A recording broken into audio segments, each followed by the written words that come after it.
Ladies, alam nyo ba na kapag mahal ka ng lalaki ay ganito ka itrato sa S? Hello guys! So, ang topic natin for today, eto. Ganito makipagtalik ang lalaki sa iyo kapag mahal na mahal ka niya.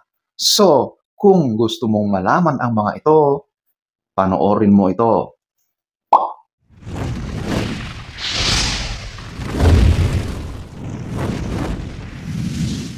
Number 9, nag-uusap.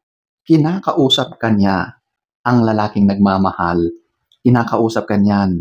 Inaalam niya kung kumusta ang karanasan mo, kung kumusta ang nararamdaman mo, yung naramdaman mo sa mga ginawa ninyo.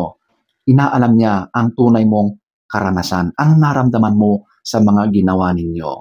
Maganda yan para sa improvement ninyong dalawa.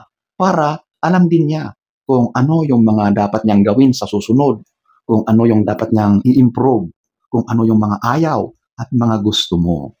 Sa mga ganyan, nagiging open kayo, nagiging bukas kayo sa mga gusto ng bawat isa. At yan ang gustong malaman ng lalaki na nagmamahal. Number 9. Number 8, niyayakap ka niya, hinahag. So, ito na yung ginagawa ng lalaki pagkatapos ng happiness na naranasan nyo sa bawat isa. Madalas kasi, kapag tapos na yung S, nagtatalikuran na yan. O, natutulog na yan. Ganun ang madalas na eksena. Dahil siguro pagod. At alam nyo, pagkatapos ng action na yan, ang sarap matulog. Kaya madalas, after ng action, nakakatulog na kayo agad ng mahimbing. Pero ang lalaking nagmamahal, niyayakap ka niyan, hinahag ka niyan, hanggang sa kayong dalawa ay makatulog. Okay? Number 8. Number 7. Mapagpasensya. Nakakaintindi. Hindi naman agad-agad na alam nyo ang galaw ng bawat isa. Madalas sa umpisa, lalong-lalo na kapag bago-bago kayo, doon nyo nalalaman na ang style, ang mga galaw ng bawat isa. Minsan, yung babae ay hindi talaga alam ang kanyang ginagawa. First time nga, di ba?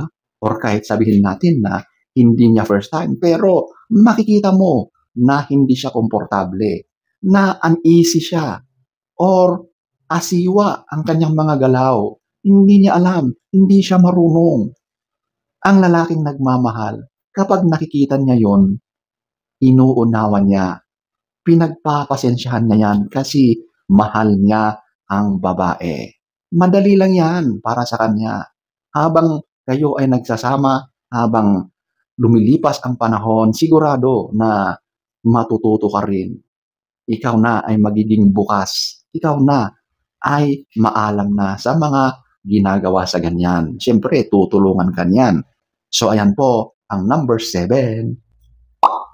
Number 6, maraming orasyon. Yan na yung romansa or yung foreplay. Okay?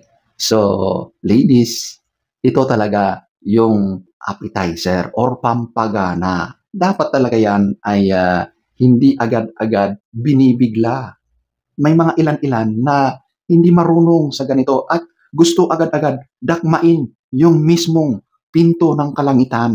Gusto, shoot agad. Ano yan, basketball? Hindi po basketball yan. Dapat dinadahan-dahan mo, ginagawa mo yung romansang malupit. Di ba? Diyan talaga, kapag ginawa ng lalaki yan sa iyo, mahal ka niyan. Kasi napakahalaga sa kanya yung nakikita ka na nag-e-enjoy, nasisiyahan sa bawat galaw, sa bawat ginagawa niya sa inyo. At nangyayari lang yan sa kanyang pagroromansa sa iyo. Napakahalaga yan para maging handa, para mas maging nai-enjoy yung bawat moment habang papunta na kayo doon sa main course or sa main event. Basta ang point niya is para paligayahin ka. Number 5, eto, yung ginagalingan niya.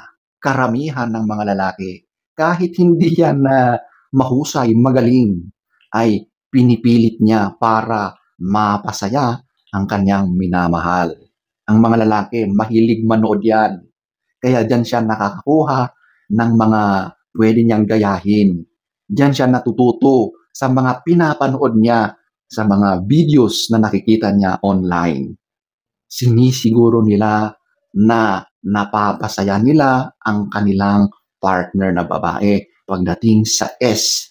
So dito talaga ginagawa niya ang lahat-lahat para matiyak na ang kanyang partner ay nararating yung happiness na hinahangad or inaasam ninyong dalawa. Ang lalaki, masaya siya kapag napapasaya niya ang kanyang minamahal. Siyempre, pinapakiramdaman niya, inaalam niya, sinisiguro niya na nagugustuhan mo. Kasi once na alam niya na ayaw mo yung mga ginagawa niya, hindi niya yan itutuloy or tatanungin niya kung ano ba ang mga gusto mo. Kapag mahal ka ng lalaki, sinisiguro niya na napapasaya ka niya. Number 4, ito, yung sinisiguro niya na mutual ang nararamdaman ninyo. Sinisiguro ng lalaki na gusto mo ang ginagawa ninyo, na hindi ka napipilitan. Of course, ang mga lalaki kasi, madalas kami ang nag-i-initiate lagi sa ganyan. So, mararamdaman namin kung ikaw ay pumapayag, kung gusto mo rin yung gagawin natin, di ba? Kapag ganoon, tuloy-tuloy na yan. Pero kapag nakita niya na hesitant ka, na parang napipilitan ka, medyo ramdam niya na pumapalag ka, hindi na niya itutuloy yan. Kasi aanhin mo ba naman ang S or pagtatalik kung may pagpipilit, di ba? Dapat talaga mutual ang nararamdaman nyo sa bagay na yan para ma-enjoy nyo ang bawat moment na ginagawa ninyo. Kapag pilit yan, sigurado na hindi rin masaya ang tagpo na yan, okay?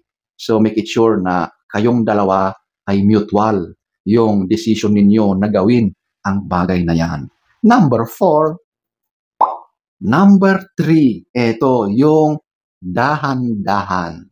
So, since pumapayag ka naman na mag-engage sa ganyan, ang lalaki, hindi niya mamadaliin ang mga bagay-bagay, lalong-lalo na at bago-bago pa lang kayo sa ganyan.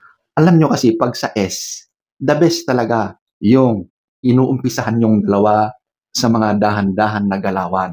Smooth, pero tuloy-tuloy, okay? Kumbaga, nagpapainit kayo sa bawat isa sa mga galaw na ginagawa ninyo, okay? Ganyan ang lalaki. Dinadahan-dahan niya hanggang sa maramdaman niya na ikaw na ay handang-handa na sa main course or main action, okay? Kapag ganoon, ay mas nagiging komportable ang babae. Mas nagiging kampante. Hindi siya uneasy. Kasi kapag hindi komportable ang isang individual sa pakikipag-S, hindi yan makakaranas ng luwalhati, okay? Kasi napipilitan na ang dating kapag ganoon, okay? Sa ganitong pagkakataon, kapag tunay kang mahal ng lalaki, ginagawa niya yan dahan-dahan. Slowly, surely, at alam niyang paahon, painit, papunta doon sa finish line ang kanyang ginagawa.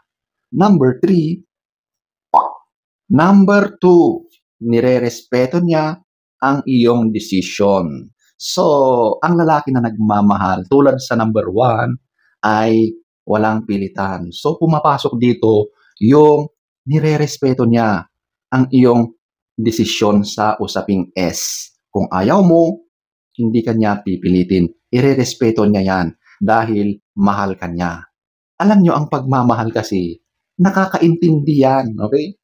Kung ano man yung pinagdadaanan mo, kung hindi ka pa handa, hindi ka komportable sa bagay na yan, hindi yan magpipilit, okay? Kasi naiintindihan niya yung nararamdaman mo pagdating sa S, okay? So, ganyan po ang lalaki kapag mahal ka niyan, nirerespeto niya kung ano yung tugon mo.